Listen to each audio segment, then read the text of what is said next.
Welcome to morning bulletin. ఉత్తర భారతదేశంలో పండే గోధుమలకు ఎక్కువ మద్దతు ధర ప్రకటించి మన రైతులు పండించే వరికి మాత్రం తక్కువ మద్దతు ధర ఇవ్వడం మోడీ ప్రభుత్వ వైఖరిని చూపిస్తుందని మాజీ మంత్రి ఎమ్మెల్యే బీఆర్ఎస్ హరీష్ రావు మండిపడ్డారు. ఈ నిర్ణయం వల్ల ప్రస్తుతం ఎకరాకు తెలంగాణ రైతుకు 6,000 నుండి 7,000 వరకు నష్టపోతున్నాడని తెలిపారు. మన వడ్లకు కూడా గోదాంలో మాదిరిగానే 2,585 మద్దతు ధర ఇవ్వాలని బీజేపీ కేంద్ర ప్రభుత్వాన్ని కోరే ధైర్యం తెలంగాణ బీజేపీ నాయకుల్లో లేదని విమర్శించారు. మనం బియ్యం తెచ్చుకుందాం పక్క రాష్ట్రాలకి. ఇప్పుడు సగం దేశానికి అన్నం తినిపిస్తుంది తెలంగాణ, సగం దేశానికి అన్నం పెడుతుంది తెలంగాణ. వాటికనే అయిందా? ఏమైనా మంత్రం వేస్తే అయిందా?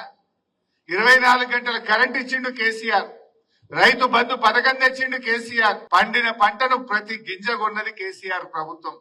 ఇట్లా ఎన్నో మంచి కార్యక్రమాలు చేసినాం కనుక ఇవాళ దేశానికి ధాన్యాగారంగా తెలంగాణ మారింది. 2014లో ఢిల్లీలో బీజేపీలో అధికారంలోకి వచ్చింది, మీ అందరికీ తెలుసు. ఇక్కడ మనం వచ్చినాం, ఢిల్లీలో బీజేపీ వచ్చింది. బీజేపీ అధికారంలోకి వచ్చినప్పుడు గోధుమల మద్దతు ధర 1,400, వడ్లకు మద్దతు ధర కూడా 1,400. మొన్న గోధుమలకు మాత్రం బాగా పెంచిండ్రు, వరికి మాత్రం పెంచలే. ఈ రోజు గోధుమల మద్దతు ధర 2,585 రూపాయలు, వడ్లకు మద్దతు ధర ఎంత? 2,369. అంటే వడ్ల కంటే గోధుమలకు 216 రూపాయలు ధర ఎక్కువ పెట్టిండు మోడీ గారు. దక్షిణ భారతదేశంలో పండేటి ఏమో వడ్లు, ఉత్తర భారతదేశంలో పండేటి ఏమో గోధుమలు. అంటే మోడీ ఇలాకాల వాళ్ళ గుజరాత్ లో, వాళ్ళ ఉత్తరప్రదేశ్ లో, వాళ్ళ ప్రాంతంలో పండే గోధుమలకేమో ధర పెంచిండ్రు. మన తెలంగాణలో, మన దక్షిణ భారతదేశంలో పండే వడ్లకు మాత్రం ధర కమ్మి చేసింది. క్వింటల్ కు 216 రూపాయలు అంటే 30-35 క్వింటల్ పంటాయి ఎకరానికి. అంటే ఎకరం మీద తెలంగాణ రైతు ఒక 6-7 వేల రూపాయలు నష్టపోతుందా లేదా? పెట్టుబడి అయితే సేమ్.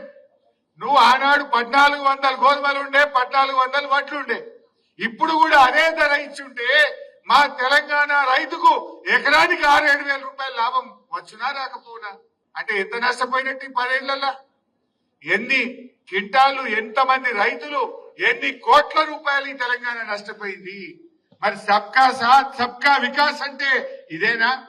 ఇది బక్వాస్ కాదా?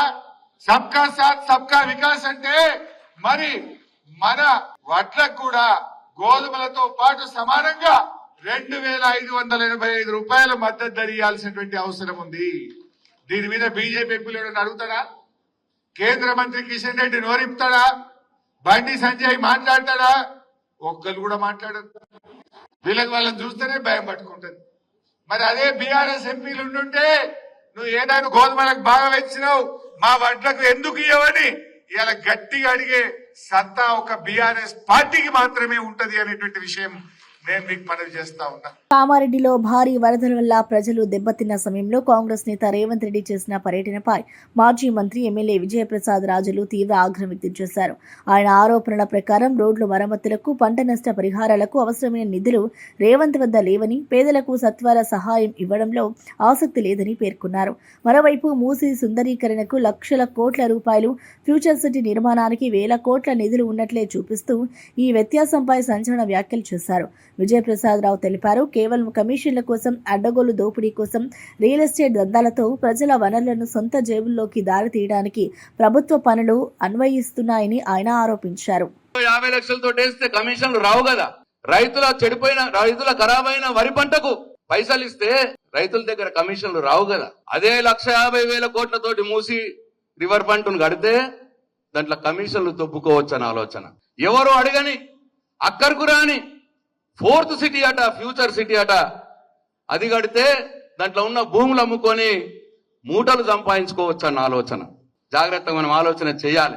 తెలంగాణ ప్రజలకు నువ్వు ఇచ్చిన హామీని నెరవేర్చడానికి నీకు డబ్బులు లేవు, కానీ 1,00,000 కోట్లు మూసి మీద ఖర్చు పెట్టడానికి నీకు డబ్బులు వస్తాయి.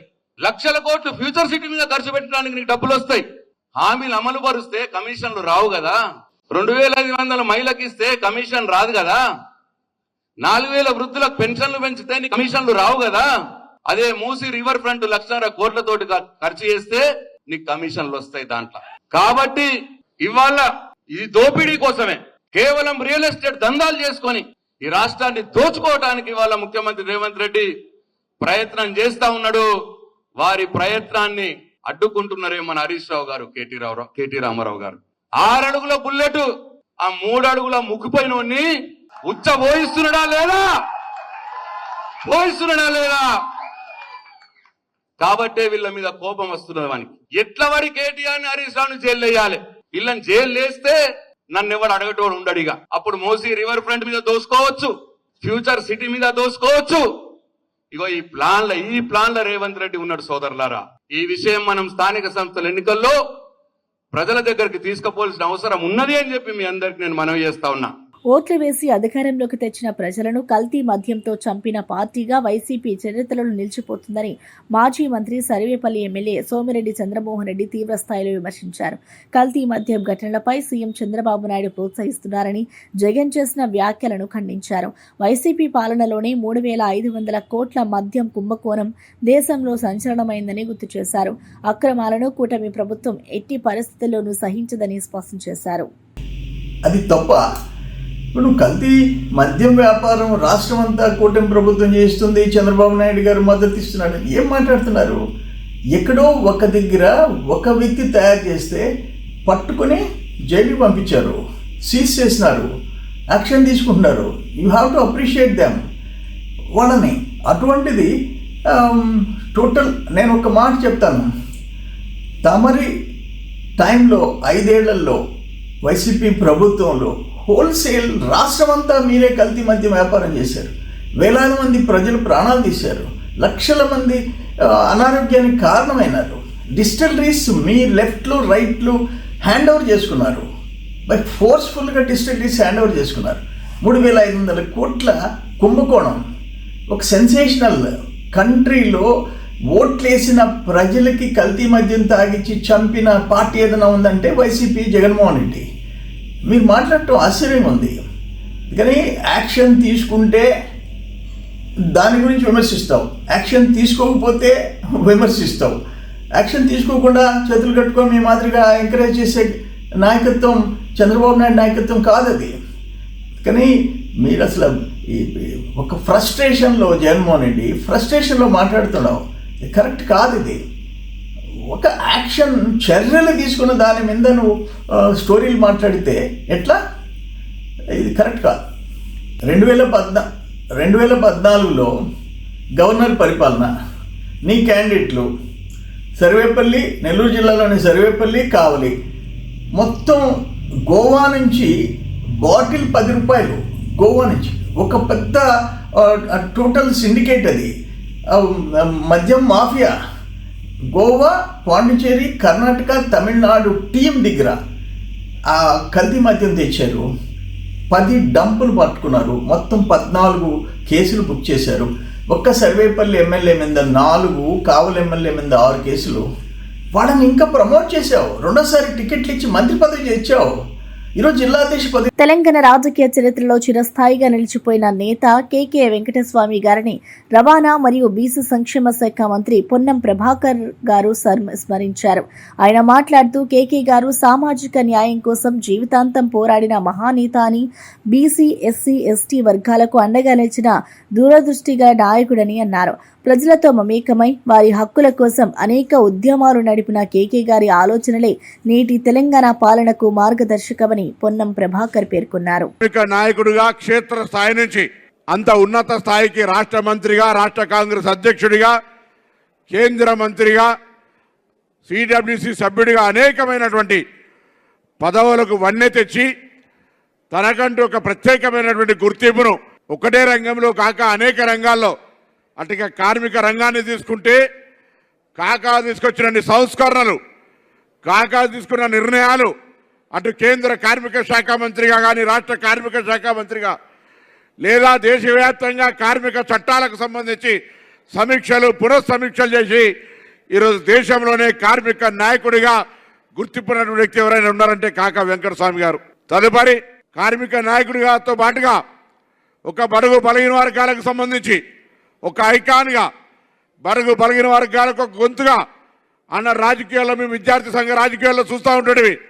వెంకటస్వామి గారు, జగన్నాథరావు గారు, కేశవరావు గారు, మాణిక్రావు గారు, బాలగౌడ్ గారు, ఇట్లా ఒక త్రయంగా ఒక పవర్ పాయింట్గా రాజకీయాల్లో ప్రభావితం చేయడానికి బలహీన వర్గాల గొంతుకు వారికి న్యాయం జరగాలని ఒక టీమ్గా ఏర్పడి పోరాటం చేసినటువంటి సంగతులన్నీ ఈరోజు జ్ఞాపకం వస్తూ ఉంటాయి. నేను మామూలు విద్యార్థి నాయకుడిని, వ్యవసాయ కుటుంబం నుంచి వచ్చిన నాడు నేను కాలేజీ అధ్యక్షుడిగా ఉండి జిల్లా ఎన్ఎస్సీ అధ్యక్షుడిగా ఉన్ననాడు కాకా గారు అటు కేంద్ర మంత్రి పార్లమెంట్ సభ్యుడు పెద్దపల్లి, ఇటు కరీంనగర్ పార్లమెంట్ సభ్యుడిగా చొక్కారావు గారు, అప్పటి వరకు 3 సార్లు పార్లమెంట్ సభ్యులు చేసిన సత్యనారాయణ గారు, ముగ్గురు కూడా సమకాలీన రాజకీయాల్లో వివిధ రంగాల్లో వారికి ఉన్నటువంటి ఒక అనుభవం నేర్చుకునేటువంటి అవకాశం నాకు దొరికింది. అందులో కాకా గారు ఎక్కడ కూర్చున్నా ఉదయం లేచి తనకుండే కార్యక్రమాలు తెచ్చుకొని ఆఫీసులో కూర్చుంటే ఎవరన్నా రాని వాళ్ళకు టెలిఫోన్ చేసి పనిచేసే విధానం ఇవాళ కూడా రాజకీయాలు ఎవరు మర్చిపోరనే మాట మనం చేస్తా ఉన్నాం. ప్రజలను డిస్పోజ్ చేసే విషయం లోపల, ప్రజా సమస్యలు విని పరిష్కారం చేసే విషయం లోపల వారికి ఉన్నటువంటి ప్రత్యేకమైన స్థానం చాలా అనుభవపూర్వకమైనటువంటిది. ఇవాళ అటువంటి అనుభవపూర్వకమైన రాజకీయాలను వారిని చూసి స్వర్గీయ గడ్డ వెంకటస్వామి గారు చేసిన సేవలు చిరస్మరణీయమని ఉప ముఖ్యమంత్రి భట్టి విక్రమార్క గారు అన్నారు. ఆయన పేర్కొంటూ కాకా గారు జీవితాంతం సామాజిక న్యాయం కోసం, పేదల అభ్యున్నతి కోసం నిరంతరం కృషి చేసిన మహానేత అని అన్నారు. కాంగ్రెస్ పార్టీ ఆవిర్భావం నుంచి ప్రజాసేవ వరకు తన జీవితాన్ని అంకితం చేసిన ఆయన నాయకత్వం కొత్త తరం రాజకీయ నాయకులకు మార్గదర్శకరమని అన్నారు. వెంకటస్వామి గారు వారి చిన్ననాటి నుంచే ఈ సమాజంలో ఉన్నటువంటి బడుగు బలైన వర్గాల కోసం తప్పిస్తూ వారి అభివృద్ధి కోసం నిరంతర జీవితం మొత్తం పోరాటం చేసిన సంగతి కేంద్ర మంత్రిగా, రాష్ట్ర మంత్రిగా, ఆనాటి ఉమ్మడి రాష్ట్ర కాంగ్రెస్ కమిటీకి అధ్యక్షులుగా కూడా పెద్ద ఎత్తున కాంగ్రెస్ పార్టీకి కానీ ఇటు ప్రజానికానికి కానీ వారు చేసిన సేవలు చిరస్మరణీయం. ముఖ్యంగా కార్మికుల కోసం వారు చేసినటువంటి కార్యక్రమాలు కానీ, తీసుకొచ్చిన చట్టాలు కానీ పెద్ద ఎత్తున తాడిపీట ప్రజానికానికి కోసమే కాకుండా ఈ దేశంలో ఉన్నటువంటి కార్మిక సోదరులందరికీ కూడా పెద్ద ఎత్తున ఉపయోగపడేటువంటి కార్యక్రమాలు వారి జీవితాలతో చేపట్టారు. అట్లాగే ప్రత్యేక తెలంగాణ రాష్ట్ర ఉద్యమం కోసం కూడా వారు ఆది నుంచి ఈ రాష్ట్ర ఆవిర్భావం కోసం చేసిన పోరాటం మనందరం గుర్తు చేసుకున్న సందర్భంలో వారికి మరొక్కసారి రాష్ట్ర కాంగ్రెస్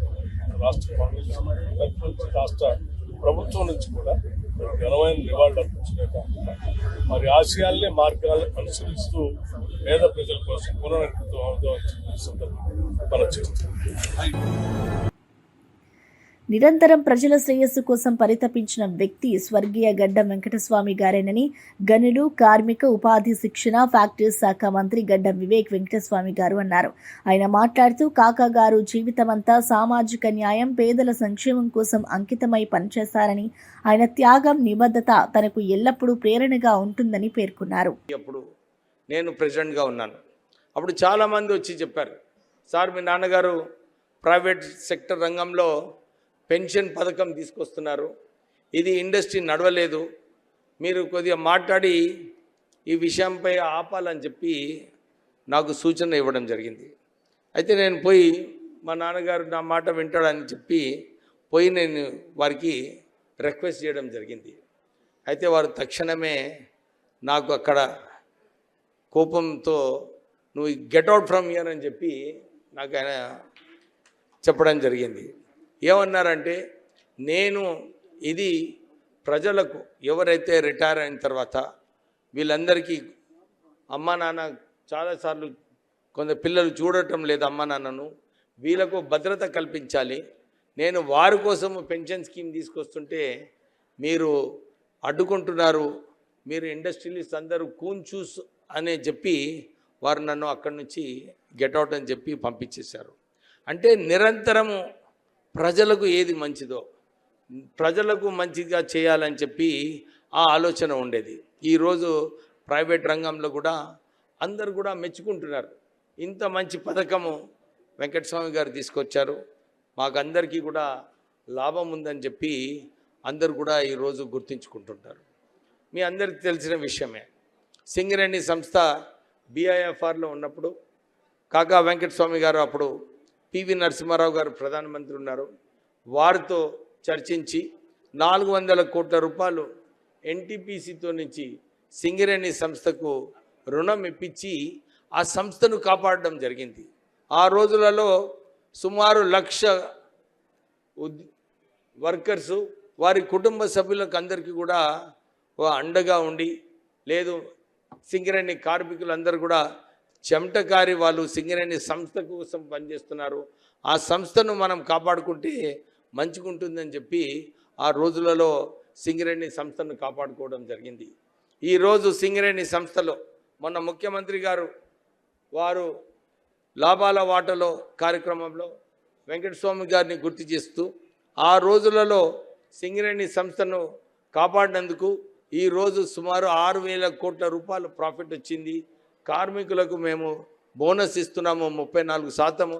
దాంతోపాటు కొత్త గనులు కూడా దానికోసం ఇన్వెస్ట్మెంట్ వస్తుందంటే ఆ రోజులలో కాకా వెంకటస్వామి గారు సింగరేణి సంస్థను కాపాడినందుకు ఈరోజు సింగరేణి తెలంగాణ రాష్ట్ర రోడ్డు రవాణా సంస్థ బస్సు ఛార్జీల పెంపు నిర్ణయంపై తెలంగాణ జాగృతి తీవ్ర ఆందోళన వ్యక్తం చేసింది.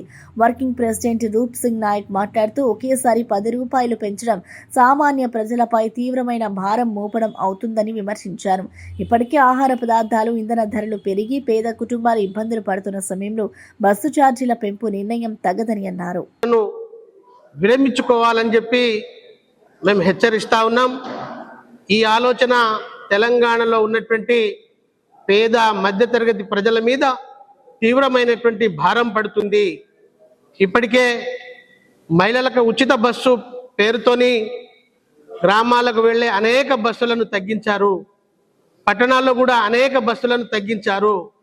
ఈ తగ్గినటువంటి బస్సులలో ప్రయాణానికి అనేక ఇబ్బందులు పడుతున్నటువంటి తెలంగాణ మధ్యతరగతి పేద ప్రజానికమంతా ఒకవైపున ఇబ్బందులు పడతా ఉంటే ఒక బస్సులను పెంచవలసినటువంటి ప్రభుత్వం బస్సులను పెంచకుండా ఛార్జీలను మాత్రమే పెంచాలనే ఆలోచన చేయడం బాధాకరం. ఈ ఆలోచనను మేము తీవ్రంగా జాగృతి పక్షాన ఖండిస్తున్నాం. ఇప్పటికే పండుగల పేరుతో దసరా, దీపావళి లాంటి ముఖ్య పండుగల సందర్భంలో స్పెషల్ ఛార్జీల పేరుతో అత్యధిక డబ్బులు వసూలు చేస్తూ ఇవాళ వాళ్ళు తీసుకున్నటువంటి తప్పుడు నిర్ణయం, ఉచిత బస్సు పేరుతో వచ్చేటువంటి నష్టాన్ని ఈ మధ్యతరగతి పేద ప్రజల మీద భారం పెంచి పూడ్చుకోవాలనేటువంటి ఈ కుట్రల్ని జాగృతి పక్షాన తీవ్రంగా హెచ్చరిస్తున్నాం. వెంటనే ఈ పెంచాలనేటువంటి చేసినటువంటి ఆలోచనను విరమించుకోవాలని చెప్పేసి డిమాండ్ చేస్తూ ఉన్నాం. అలాగే ఆర్టీసీ ప్రయాణం చేసేటువంటి పేద మధ్యతరగతి ప్రజల యొక్క జీవన స్థితిగతులు కాంగ్రెస్ ప్రభుత్వం అధికారంలో వచ్చిన తర్వాత రోజు రోజు దినగండంగా మారిపోతా ఉన్నాయి. వాళ్ళ యొక్క ప్రజాపాలన పేరుతో అభివృద్ధికి బదులు శూన్య స్థాయికి తెచ్చినటువంటి ఈ కాంగ్రెస్ పాలకులు, ముఖ్యమంత్రి రేవంత్ రెడ్డి గారు ఇంకా రేట్లు పెంచి మరింత భారం పెంచాలనేటువంటి ఈ ప్రయత్నాలు మానుకోవాలని చెప్పేసి మేము ఈ సందర్భంగా జాగృతి పక్షాన డిమాండ్ చేస్తా ఉన్నాం. కూటమి సర్కార్పై వైసీపీ నేత తోపుదుర్తి ప్రకాష్ రెడ్డి గారు ఘాటుగా స్పందించారు. అధికార పార్టీ ఎమ్మెల్యేలు ప్రజా సమస్యలను పక్కనబెట్టి వసూళ్లలో బిజీ అయ్యారని ఆయన ఆరోపించారు. ముఖ్యంగా పరిటాల సునీత, ఆమె కుమారుడు గత 18 నెలలుగా భారీ టార్గెట్లు పెట్టుకుని వసూళ్లు కొనసాగిస్తున్నారని విమర్శించారు. అధికార పార్టీ శాసనసభ్యులు, వారి కుటుంబ సభ్యులు ఇంకా కూడా తమకు ఓటు వేసిన ప్రజల పట్ల బాధ్యతగా వ్యవహరించాలి, ఆ బాధ్యతలను నిర్వర్తించాలి అనేటువంటి ఆలోచనలకే వచ్చినట్లు కనపడట్లే. ప్రత్యేకించి ఉమ్మడి అనంతపురం జిల్లాలో పరిటాల సునీత రాప్తాడ్ ఎమ్మెల్యే, ఆమె కుమారుడు Dharmavaram incharge, Telugu Desam party incharge, వీరు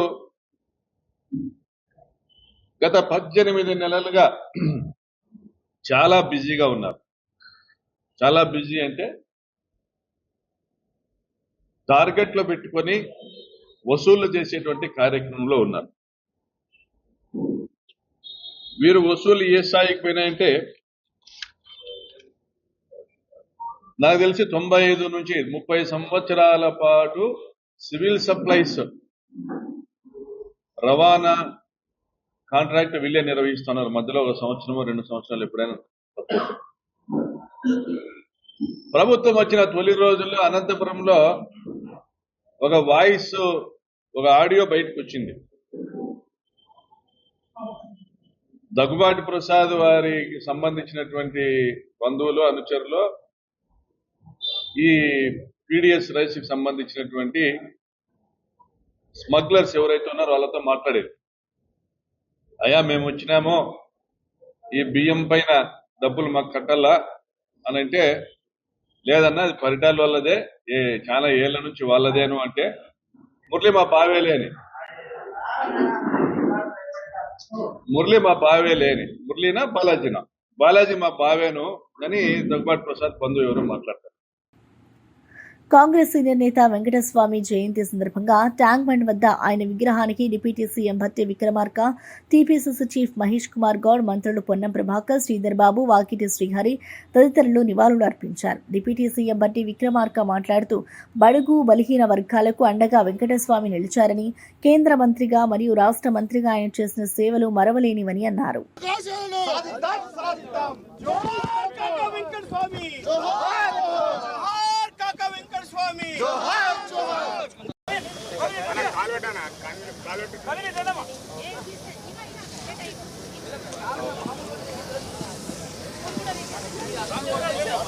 అవి మళ్ళీ ఎట్లనే వస్తానా డౌన్లోనే వస్తాయి.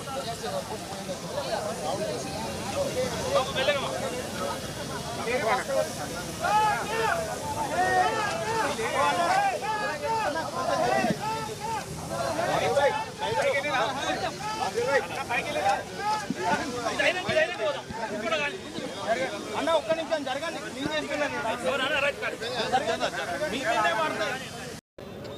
కీర్తిశేషులు జి వెంకటస్వామి గారి జయంతి సందర్భంగా ఈరోజు రాష్ట్ర ప్రభుత్వం తరఫున పెద్ద ఎత్తున వారికి ఘనమైనటువంటి నివాళులు అర్పించడం జరిగింది. శ్రీ జి వెంకటస్వామి గారు వారి చిన్ననాటి నుంచే ఈ సమాజంలో ఉన్నటువంటి బడుగు బలహీన వర్గాల కోసం తప్పిస్తూ వారి అభివృద్ధి కోసం నిరంతరం జీవితం మొత్తం పోరాటం చేసిన సంగతి మనందరికీ తెలిసింది. కేంద్ర మంత్రిగా, రాష్ట్ర మంత్రిగా, ఆనాటి ఉమ్మడి రాష్ట్ర కాంగ్రెస్ కమిటీకి అధ్యక్షులుగా కూడా పెద్ద ఎత్తున అటు కాంగ్రెస్ పార్టీకి కానీ ఇటు ప్రజానికానికి కానీ వారు చేసినటువంటి సేవలు చిరస్మరణీయం. ముఖ్యంగా కార్మికుల కోసం వారు చేసినటువంటి కార్యక్రమాలు కానీ, తీసుకొచ్చిన చట్టాలు కానీ పెద్ద ఎత్తున తాడిత పీడిత ప్రజానికాని కోసమే కాకుండా ఈ దేశంలో ఉన్నటువంటి కార్మిక సోదరులందరికీ కూడా పెద్ద ఎత్తున ఉపయోగపడేటువంటి కార్యక్రమాలు వారి జీవితాంతం చేపట్టారు. అట్లాగే ప్రత్యేక తెలంగాణ రాష్ట్ర ఉద్యమం కోసం కూడా వారు ఆది నుంచి రాష్ట్ర ఆవిర్భావం కోసం చేసినటువంటి పోరాటం మనందరం గుర్తు చేసుకున్నటువంటి ఈ సందర్భంలో వారికి మరొక్కసారి రాష్ట్ర కాంగ్రెస్ తరఫు నుంచి, రాష్ట్ర ప్రభుత్వం నుంచి కూడా వారి ఘనమైన నివాళులు అర్పించడమే కాకుండా వారి ఆశయాల్ని, మార్గాలను అనుసరిస్తూ పేద ప్రజల కోసం పునరంకితం అవుదామని చెప్పి ఈ సందర్భంగా మనం చేస్తాం. హైదరాబాద్ లక్టికపూల్లో బీసీ సంక్షేమ సంఘం ఆధ్వర్యంలో బీసీ ప్రజా ప్రతినిధులు, కుల సంఘాల అఖిలపక్ష సమావేశం శనివారం ఘనంగా జరిగింది. ఈ కార్యక్రమంలో పశుసంవర్ధక, క్రీడా శాఖ మంత్రి వాకిటి శ్రీహరి, జాతీయ అధ్యక్షుడు, రాజ్యసభ సభ్యుడు ఆర్ కృష్ణయ్య, హర్యానా మాజీ గవర్నర్ బండారు దత్తాత్రేయ, మాజీ మంత్రులు గంగుల కమలాకర్, శ్రీనివాస్ గౌడ్, మండలి ప్రతిపక్ష నేత మధుసూదనాచారి పాల్గొన్నారు. సుమారు 2-3 సార్లు ఏదైనా జీవో ఇచ్చేదాడు. నేను ఢిల్లీ వదిలేదు, పార్లమెంట్ లో బిల్లు పెట్టి నాకు దీనికి చట్ట ప్రొటెక్షన్ తీసుకోదాకా నేను ఢిల్లీ వదలా అని చెప్పేసి ఆ యొక్క అఖిలపక్షం తీసుకెళ్లి ఢిల్లీలో కూర్చుంటే ఆ రోజు పివి నరసింహరావు గారు న్యాయబద్ధం అని చెప్పేసి ప్రప్రథంగా పార్లమెంట్ లో బిల్లు పెట్టి 9 షెడ్యూల్ చేర్చడం వల్ల భారతదేశంలో ఒకే ఒక రాష్ట్రంలో 69% రిజర్వేషన్, అది జయలలిత పుణ్యమా అని చెప్పి ఆ రోజు జయలలిత అగ్ర వర్ణాలకు చెందిన వ్యక్తి కూడా ఆ రోజు కూడా సాధించుకోలేదు. మనం ఎందుకు ముందుకుపోతుంది? ఇది మాకు అఖిలపక్షం లేదా? మనందరూ తీసుకోపోలేడా ముఖ్యమంత్రి గారు?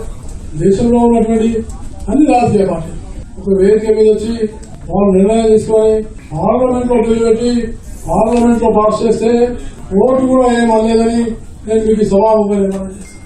జాతీయ స్థాయిలో కూడా నేను ప్రయత్నం చేస్తాను.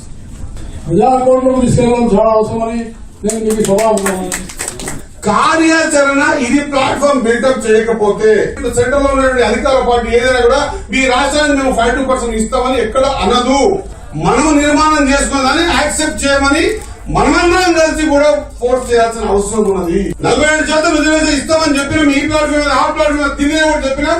అది కట్టుబడి ఉందాం. పార్టీల ప్రకారం ఇస్తే రేపు నిలబడ్డప్పుడు కొంత ఓసీ నిలబడ్డప్పుడు కొంత రాజకీయ అడ్డు అయితే బీసీ బిడ్డలకు అన్యాయం జరుగుతుంది. కాబట్టి ఖచ్చితంగా చట్టం ప్రకారం వస్తేనే గెలిచింది ఎవడైనా సరే బీసీ బిడ్డనే. కాబట్టి ఆ బీసీ బిడ్డ కోసం మనం పోరాటం చేద్దామనేటువంటి ఆలోచనతో ముందుకు వచ్చినాం. నాంపల్లిలోని బీజేపీ రాష్ట్ర కార్యాలయంలో బీజేపీ రాష్ట్ర అధ్యక్షుడు రామచంద్రరావు అధ్యక్షతన పదాధికారుల సమావేశం శనివారం జరిగింది. ఈ సమావేశంలో కేంద్ర మంత్రి కిషన్ రెడ్డి, ఎంపీలు డీకే అరుణ, కొండా విశ్వేశ్వరరెడ్డి, ఎమ్మెల్యేలు తదితరులు పాల్గొన్నారు. రామచంద్రరావు నాయకులందరినీ సమిష్టిగా కృషి చేయమని పిలుపునిచ్చి స్థానిక సంస్థల ఎన్నికల్లో పార్టీ సత్తా చాటాలని స్పష్టం చేశారు.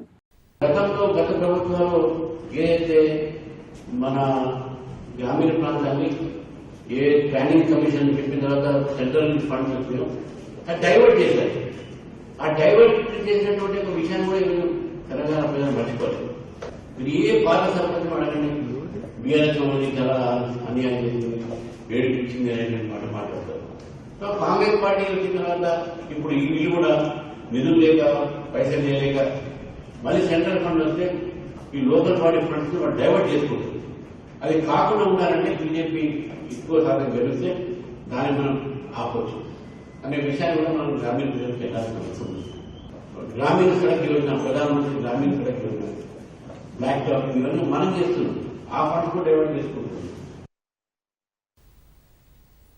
విశాఖ కేజీహెచ్లో పచ్చ కామెర్లతో చికిత్స పొందుతున్న పార్వతీపురం మన్యం జిల్లా కురుపం ఏకలవ్య గురుకుల పాఠశాల విద్యార్థులను మంత్రి సంధ్యారాణి శనివారం పరామర్శించారు. ఈ సందర్భంగా మంత్రి సంధ్యారాణి బాలికల ఆరోగ్యంపై రాజకీయ వ్యతిరేక ప్రచారాలు చేయడం సిగ్గుచేటని మండిపడ్డారు. గురుకుల పాఠశాలలో విద్యార్థులకు అన్ని సౌకర్యాలు కల్పిస్తున్నామని, ఏవైనా పిల్లల అస్వస్థతకు గురైతే ప్రభుత్వం పూర్తి శ్రద్ధతో చూసుకుంటుందని చెప్పారు. అందరికీ మ్యాక్సిమం కూడా అందరికీ జాండీసే ఉంది, fever, jaundice. As of now 129 members టోటల్గా ఎఫెక్ట్ అయ్యారు. అయితే ఇక్కడ 37 మెంబర్స్ ఉన్నారు. మిగిలినందరూ పార్వతీపురంలో ఉన్నారు. అయితే ఎవరిది డేంజర్ సిచ్యుయేషన్ ఎవరికీ లేదు. అయితే పిల్లలందరికీ కూడా హెపటైటిస్ ఏ ప్రాబ్లం కూడా కొంతమందికి ఉంది. దానివల్ల కూడా పిల్లలు చాలా వీక్ అవ్వడం, అది ఇబ్బంది అవుతుంది. ఇది జాండీస్ ఫీవర్ తగ్గినంత వాళ్ళకు ఆ వ్యాక్సిన్ కూడా వేసి పంపించడానికి అన్ని రకాలుగా ప్రభుత్వం ఏర్పాట్లు చేయడం కూడా జరుగుతుంది. 600 మెంబర్స్ ఉన్నారు. వాళ్ళకి టాయిలెట్స్ కొంచెం అంటే ఒక 30 దాటి ఉన్నాయి టాయిలెట్స్, ఇబ్బంది అవుతుందని అర్జెంటుగా నిన్ననే మేము ఇంకొక 40 టాయిలెట్స్ కూడా మొదలుపెట్టాం ఆ స్కూల్లో. ఒకవేళ టాయిలెట్ వల్ల ఏమన్నా ప్రాబ్లం ఉందేమో అని.